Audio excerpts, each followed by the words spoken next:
Chapitre 12 Home Sweet Home. James, vêtu d'un uniforme chérub assorti d'un t-shirt bleu ciel, était assis dans le bureau de Meryl Spencer, sa responsable de formation. Médaillée aux Jeux olympiques d'Atlanta, cette jeune fille aux yeux superbes, à la peau noire, à la haute stature et aux muscles saillants, enseignait l'athlétisme sur le campus. Elle tenait la clé du box individuel au creux de sa main. Peu de pensionnaires arrivent chez nous avec de tels objets, dit-elle. Je l'ai récupéré à la mort de ma mère. Je ne sais pas ce que contient ce box. Je vois, dit Meryl, l'air suspicieux. Je la garde pour le moment. Que peux-tu me dire au sujet de l'argent que Kyle a trouvé dans ta chambre? James s'était préparé à affronter les questions concernant son magot. Il avait compris que Kyle avait inspecté ses affaires au moment même où il l'avait vu crocheter le casier de Vince. Il était à ma mère. Combien y avait-il? 4000 livres, mais j'en ai dépensé quelques centaines. 4000 seulement? Meryl ouvrit le tiroir de son bureau et en sortit un circuit imprimé et une pelote de fil électrique. James reconnut les composants électroniques qu'il avait ôtés du corps de sa mini-chaîne. « Oh, vous êtes au courant. » Meryl hocha la tête. « Kyle a trouvé tout ça dans la poubelle le lendemain de ton arrivée. Puis il a déniché ton argent liquide et nous avons découvert qu'il venait du coffre de ta mère. Tu en as mis un peu partout dans les lieux évidents pour tromper ton beau-père, si jamais il s'avisait de venir perquisitionner ta chambre. Ici, tout le monde a été très impressionné par ta stratégie. C'est l'une des raisons pour lesquelles nous t'avons proposé de rejoindre Cherub. Je n'arrive pas à croire que vous ayez réussi à savoir tout ça sans que je m'en aperçoive. » Meryl éclata de rire.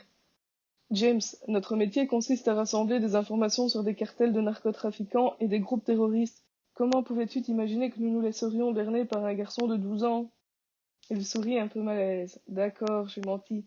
Je n'y avais pas réfléchi. »« Tu vois cette piste d'athlétisme par la fenêtre ?» demanda la jeune femme. « Oui. Si tu me mens encore une fois, tu risques d'y passer des moments difficiles. Joue la réglo avec moi, c'est compris ?» James hocha la tête. « Alors, qu'allez-vous faire de mon argent? Le remettre aux flics? » « Oh non, tu crois vraiment que nous tenons à ce que la police s'intéresse à ton cas? Mac et moi en avons discuté avant ton arrivée. Je pense que nous avons trouvé une solution raisonnable. » La jeune femme posa 2 petits livrets rouges sur le bureau. « Ce sont des comptes épargne. La moitié pour toi, la moitié pour ta sœur, disponibles à votre majorité. Tu pourras retirer 30 livres par mois, et 100 de plus à ton anniversaire et à Noël. Ça te paraît correct? » James hocha la tête. « Quel est le nom de ta sœur? »« Lauren Zoé Onions. »« Et le tien? » James Robert choque. « Je te demande ton nouveau nom. Qu'est-ce que vous racontez? Mac ne t'a pas demandé de réfléchir au nouveau nom que tu souhaites porter? Non.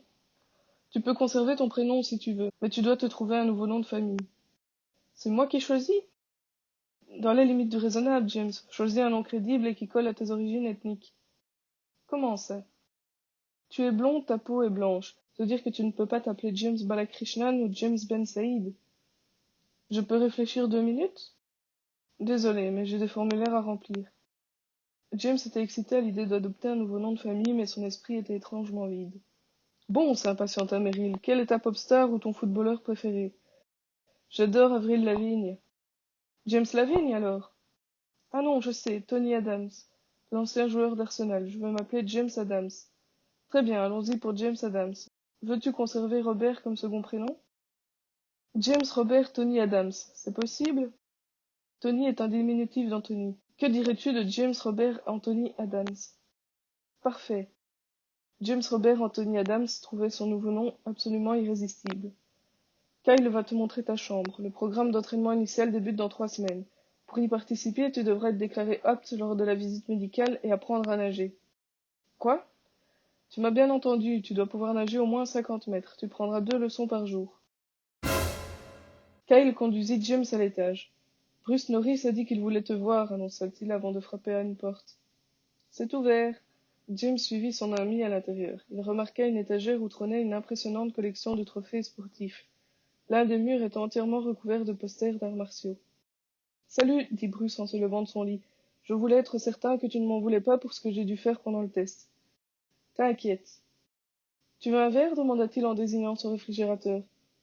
Il n'a pas encore vu sa chambre, dit Kyle. Elle est au même étage que les nôtres? Ouais, en face de la mienne. Cool, dit Bruce. Alors, on se retrouve pour le dîner? James et Kyle regagnèrent le couloir. Il me fait un peu peur, dit James. Ça fait bizarre de se trouver dans la même pièce qu'un mec capable de te tuer à main nue. Oh, alors tu devrais avoir peur de la plupart des résidents, moi y compris. Bruce me fait rigoler. Il joue les durs, mais en fait c'est un vrai bébé. Après avoir passé le programme d'entraînement et reçu son t-shirt gris, Il a appris qu'une chasse aux œufs est organisée, le dimanche de Pâques, pour les t-shirts rouges. Quand ils ont refusé qu'il y participe, il a chialé sur son lit pendant à peu près 3 heures. Et c'est pas tout. Quoi? Il dort avec un ours en peluche. Tu rigoles. Je te jure, une nuit, il a oublié de fermer sa porte. Tout le monde a défilé dans sa chambre pour admirer son ravissant petit ours bleu. Kyle s'arrêta à l'entrée d'une chambre. Une clé était glissée dans la serrure. Voilà, c'est chez toi.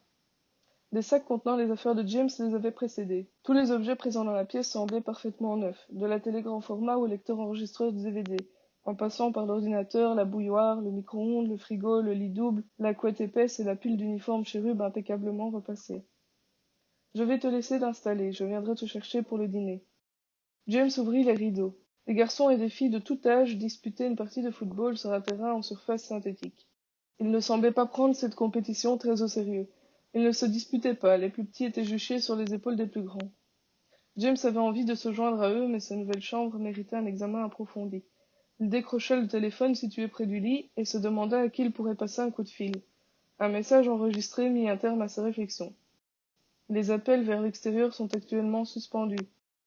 L'ordinateur disposait d'un écran LCD et d'un accès Internet. Il fit coulisser une porte et crut défaillir de bonheur. Pour la première fois de sa vie, il avait sa propre salle de bain. Un peignoir en éponge était suspendu à la porte, des serviettes de toute taille empilées sur une étagère. La baignoire était si grande que James aurait pu s'y étendre de tout son long. Il examina les flacons et les sachets alignés sur la tablette au-dessus du lavabo. Savon, shampoing, brosse à dents électrique, déodorant et même une boîte de boules de bain parfumée au chocolat. Il se laissa tomber sur le lit, puis plongea sous la couette. Il rebondit doucement sur le matelas pour estimer sa fermeté et sourit de façon incontrôlable. Le dîner aurait dû être inoubliable. La nourriture était délicieuse. Le self-service proposait un large choix de viande et de poisson, de la nourriture chinoise et indienne, et des desserts à tomber par terre. James s'assit en compagnie de Bruce, Kyle et d'autres résidents inconnus. Ils avaient tous l'air très sympas et il trouvait certaines filles mignonnes à croquer dans leurs uniformes chérubes.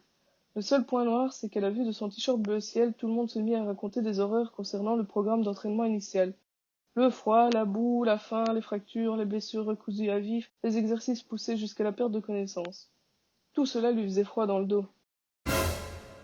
Les rayonnages de l'entrepôt croulaient sous les friandises et les packs de soda. Tu peux prendre tout ce que tu veux pour remplir ton frigo, annonça Kyle, c'est gratuit. James jeta un regard consterné sur les réserves, incapable de décrocher un mot. Ils t'ont pourri le moral, c'est ça? Il hocha la tête. C'est aussi dur qu'ils le disent? Je ne vais pas te mentir, ce programme d'entraînement, ça a été les pires 100 jours de ma vie. C'est le but recherché. Une fois que tu en auras fini, tu n'auras plus peur de grand-chose. Et puis, dis-toi qu'il te reste 3 semaines pour te préparer.